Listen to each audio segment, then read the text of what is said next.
All right, so we got a little confused during class, so I want to try and clarify and simplify and ease some anxieties. Okay, so here is what you need to know for the assignment and what I want you to do. Number one, what do we know so far? We have looked at three main things that I want you to think about for this assignment. Okay, we looked at context, audience, and purpose. With that in mind, we're going to talk about main idea and thesis on Thursday. We talked about approaches and organization of an essay. So how is an essay structured and organized and why? And today we talked about evidence and examples. So let's try and kind of pare back a little bit and be as simple and straightforward as possible. So context, audience, and purpose. Now, it is important that you all, when reading, that you think about, like, who is this intended for? Am I the intended audience? Or, what is the author trying to, who is the author really trying to speak to here? That's all very important. In the context of this assignment, less important. What I want you to focus on is early on, I want you to focus on purpose, and towards the end of your summary, I want you to think about context. Okay, so purpose. We've talked about how there's really three main reasons that we produce a text or a piece of communication. We want to teach or inform, we want to persuade or convince, and we want to entertain. Those are the main reasons that we put some sort of piece of communication forward. So with this in mind, thinking about purpose, what is this? Why does this exist? That's going to tie into main idea and thesis. What is it about? What is the author's position? And what are the points that the author is highlighting in order to support that position? We're going to get to that on Thursday. I want to take a second to think about analysis or about approaches and organization. Okay, so early on in the semester, last week before, we looked at these sort of main structural ways of presenting information. We talked about analysis, so taking things apart and figuring out how they work. Evaluation, which one is better than the other, or is this thing successful or not? Comparison, right? Which one is better than the other, right? Differences or similarities between two things. It doesn't have to be better or worse, but looking at two things or more and seeing how they are different or how they are similar. Persuasion, so your sort of argument, what are you trying to convince somebody of? And research. So reading broadly, incorporating other ideas and pieces of writing or whatever into your piece in order to present what it is that we know about a topic. Analysis, I want to take a minute to again talk about process and system.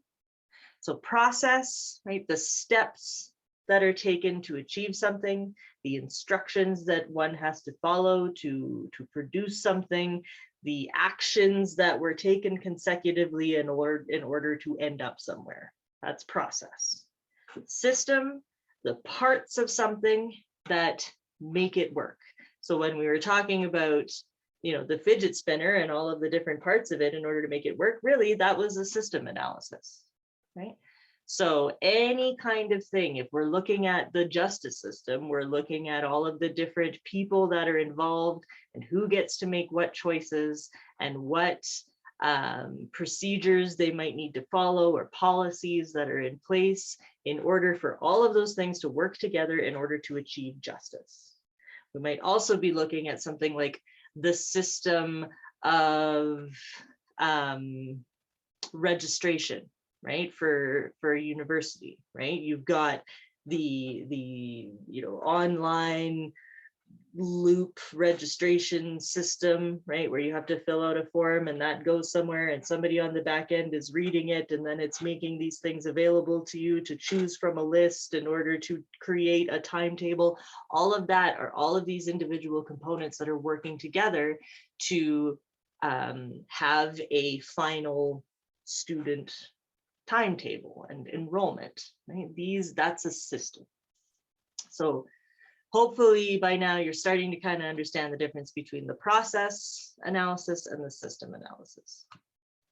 Okay, now in the slides that I did today, right, I talked about methods of analysis. We're getting rid of that term, okay? Instead, we're talking about presentation of evidence.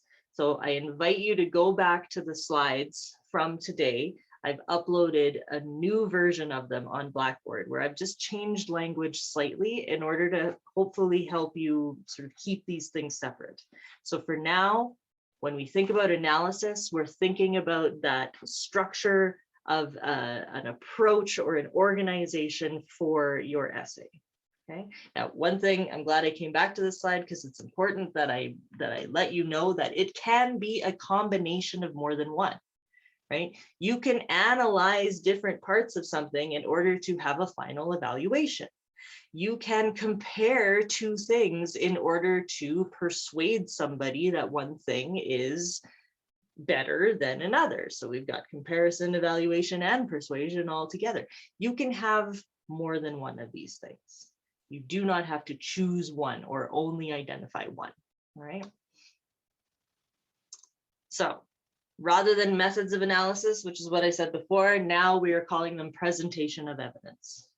So in the slides, I talked about how you can have definition, cause and effect, compare and contrast, process analysis, system analysis. Okay, that's the presentation of evidence. So you are taking certain examples or details and you are presenting them in a way that creates a definition, or you are presenting them in a way that shows that if you know,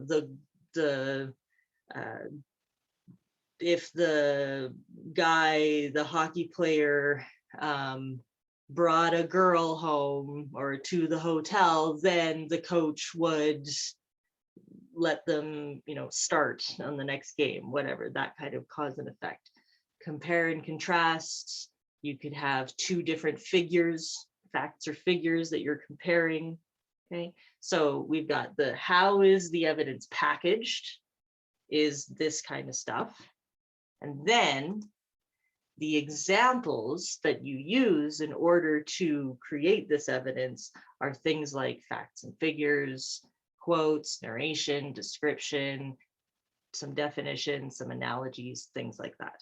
Okay, so I do encourage you to sort of go back and look at the slides from today, but I also want to present you with some new examples to try and also help with this. Okay, so things to remember, right? How is something presented? It might be presented in this kind of way, packaged like this, packaged as a definition, a cause and effect, a compare and contrast, process, or a system. Okay. What kinds of things are being packaged? Well, possibly things like figures or quotes or descriptions or analogies, things like that, in order to give this evidence that then supports the overall position of the essay. So, examples from Girl Unprotected.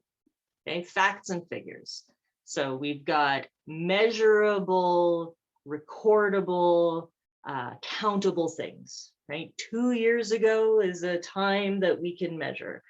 March 5th is, you know, or March 6th is a date we can record. A number of accounts, right? These are that kind of more like logical, statistical sort of stuff. So how are these operating here? Well, the first one I would argue is a comparison, because we have that clue word, but, right? So we've got that these girls cooperated with police for 2 years. That is one thing that happened, but in comparison, they didn't do anything with that cooperation. Okay, we've got a but there. Now remember, buts don't need to be similarities and differences, or like only similarities or only differences, right? This is, we've got a thing that the girls did, but no outcome, right? There's a bit of a comparison there. We can't call it a cause and effect, right? Because the cooperating with police did not correlate to the judge dropping the charges. These are sort of two separate but connected events that are being compared. Now we've got another one here, the pleading guilty to 350 counts of sexual assault at the same time that Frost started his fiefdom in Deseronto. Okay, so we again have this sort of comparison of what is happening at the same time. Right? We might also suggest that this is a little bit of an evidence of a flawed system, right? That we have this sort of outcome of this gross power dimension, right? At the same time as we have the beginning of a new power dimension. Right? So maybe there's some suggestion of a bit of like yucky evidence of a shitty system. Quotes. So quotes are great appeals to ethos, right? We're bringing in other authorities on the subject in order to sort of show what other people are thinking or experiencing. I think that we've got a little bit of a, again, kind of a, maybe a bit of a process here, right? That we have this idea of the girl who doesn't want to do it, but then is pressured into it and does it, but then says, okay, I don't want to do that ever again, but then gets pressured into it again, right? So we have this sort of, maybe we've got a bit of a process happening here. Maybe we've got a bit of a cause and effect, right? If the hockey team sort of continued to pressure the girls, then eventually the girls gave in, right? Which is, you know, kind of, again, part of a pretty gross system at play here. Narration. Again, I would argue that this is another good example of the author incorporating some ethos. So she's saying that, you know, she was writing this book. So that's suggesting that she's doing a lot of work and reading broadly and investigating many angles. And we've got an I in here. So here's a good example of some narration. She is talking about what she experienced, right? In a first person story, right? When I was doing this, I found too many cases. So we've got a little bit of narration happening here. And we have maybe a bit of narration here in a, again, we've got some system analysis here. I found too many cases where the justice system propped up the hockey mythology and abandoned girls, right? So, I mean, here's a pretty explicit system analysis that's happening here. Description, explanation. So any kind of added, you know, details or following an action that's happening or giving further information. It's really hard to kind of define what description means, but hopefully these examples will help. And what kind of things are they doing? So we've got Michael Jefferson, one of those star players who had since remade himself into Mike Danton in the NHL, pleads guilty to conspiracy to murder charges in St. Louis. And it was David Frost, his coach back in Deseronto, now his agent, whom he conspired to have murdered. Right? So we've got kind of just a, I mean, this is a lot of background information, right? But we have this sort of detail that this person went from the coach in Deseronto to now the agent, right? So there's this sort of still authority figure that is still playing a very pivotal role in this person's life, right? Is that perhaps a little bit of a, you know, a defining role, right? Like the defining role of this coach in this player's life. Again, like you have to play around with these things. You have to sort of think about what is the purpose of these, and there's plenty of ways to explain it. English isn't math, but hopefully you're seeing through this that I'm saying that we've got some examples here, and these examples are really important. They're being used as evidence. Here's how I think they are being packaged, and here's why. Okay. Like the Swift Current Broncos, who were paid $50 to bring a girl back to their coach, Coach Graham James's house, so he could videotape them having sex. these allegedly victimized players became victimizers, right? So we've got a description, we've got a comparison, right? A like or as, right? And what is it doing? It is sort of helping to define the role of these players. Again, with definition, we had that pretty clear one with the actual sort of when the definition of rape was expanded and clearly articulated, then the participants changed their answer. So we've got some sort of cause and effect happening there because of the, you know, the new understanding of a definition. We have another definition here just from the words were, not, and were. Remember, I talked about how when you're reading about what something is, you're reading a good definition.